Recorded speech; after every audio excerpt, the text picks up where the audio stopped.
Hi, I'm golf instructor Steve Bishop out at Rio Salado Golf Course in beautiful Tempe, Arizona. And today we're going to be taking a look at Mark's golf swing using the 5-step program. Now the first step is equipment check. And since I have not actually met Mark, I have not had the opportunity to check his equipment. So at this time, Mark, if you have not had the opportunity to go ahead and have your equipment checked, I would certainly suggest that you go ahead and do so at this time. The second step in the 5-step plan is the setup. And the first aspect of the setup that I like to look at is the grip. And quite noticeably, Mark's grip is very strong. Now what do I mean by strong grip? If you take a quick look at the back of his left hand, you can see that it's quite clearly facing much more towards the sky. Also, the palm of his right hand is facing up towards the sky. These two positions of the right palm and the back of the left hand indicate that there is a strong grip, or rotated clockwise on the club, so that it is clockwise of the club face on the club. This strong grip is going to cause some serious issues for him when it comes to impact, and we'll see that later. The next thing to look at in the setup is the position of the hands, which I really like. They're actually right off of his left thigh. This is putting his hands slightly ahead of the golf ball, so that there's an angle to the shaft of the club, slightly ahead of the golf ball. This is going to ensure a descending blow to the golf ball when it comes time to impact. The other aspect of Mark's setup that I really like is this spine tilt that he has.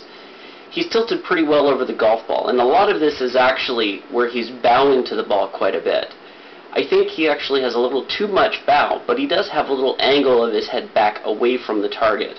And this spine angle being tilted back is going to allow his right shoulder to come through impact a lot better. I particularly like his ball position. It might be just a slight smidge bit back, because I definitely prefer that it is off of the left ear, but as you can see, he's not that far off from where I would prefer to have that. As long as Mark's hands are in front of his ear, and the club head is behind his ear, I think we're going to be okay. Moving on to step 3, which is the finish. We're going to go all the way here. It looks like his balance is pretty well centered over his front foot. It doesn't look like he's hanging back too far. His right hip probably could come just a little bit further towards the target, but it's not all that bad, and we can see that his spikes are facing back behind him. They're not off in this direction towards the boy in the background, which is a good thing. If there's one thing I would like to point out for most amateurs out there, it would be this position of this right elbow. You see how it's way up and it's almost up underneath his chin. I would prefer to see Mark's right elbow be basically showing off his right bicep instead, so that his right forearm is more or less pointing towards the ground instead of out here like this.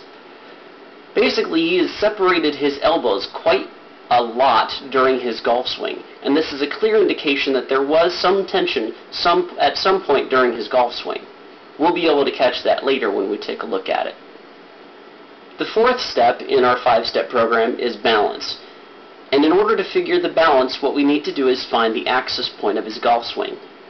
Now, the axis point is always the point between the shoulder blades, right where the spine is, which is right about where his nose is.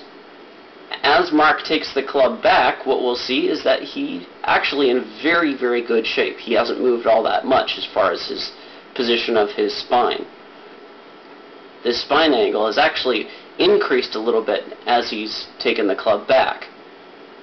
Since his axis has stayed fairly the same, but the axis tilt has increased a little bit, that's a clear indication that his hips shifted forward while he's taken the club backwards. If we were to draw a line from where his left hip is, we can see that it is in fact way out in front of his front foot. This indicates that his weight is much closer to being over his front foot now. Continuing on through impact, what we're going to see is that his axis point is still relatively the same spot. Maybe has gone down just a little bit so that he's back about where he was at the setup.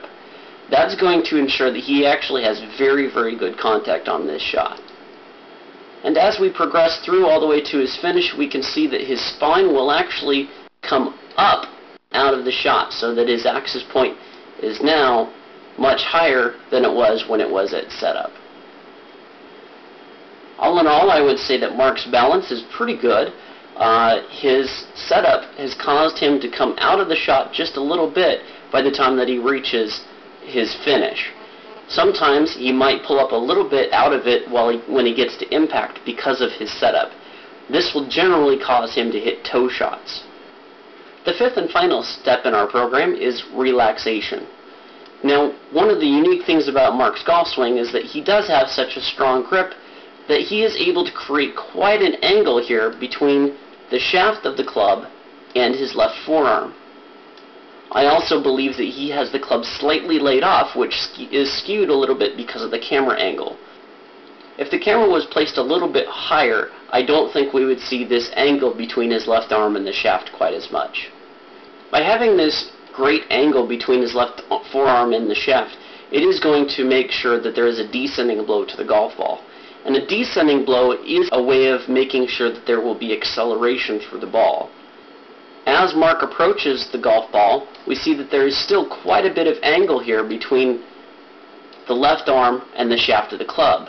By the time that his hands reach in front of the golf ball, he's still going to be leading that club head a little bit. However, we're going to start to see a little bit of tension creep in because he's going to have to hold the club face open since his grip was so strong. Once we get to impact, we can clearly see now that his left elbow is starting to point behind him, and that there's beginning to be some separation between his left elbow and his right elbow, which is what we noticed when we looked at the finish. Also, you can see when we just get past impact that the toe of the golf club is still actually pointing out this direction a little bit. By this time, it should be a little bit more up towards the air. This is a clear indication that he is not releasing the golf club, and he's trying to keep his left forearm from rotating through impact. As we progress frame by frame, we can see that the left elbow is still trying to get back behind him as opposed to staying out in front of him, and his right elbow is still out to the side of his rib cage. And this is just going to continue on all the way through to the finish, which is what we noticed before.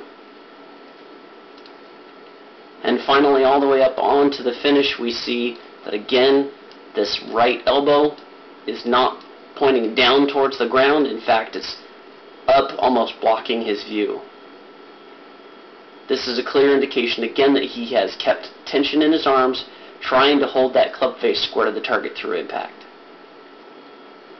If I were working with Mark, the very first thing we would do is fix that grip, because it is affecting his tension through impact.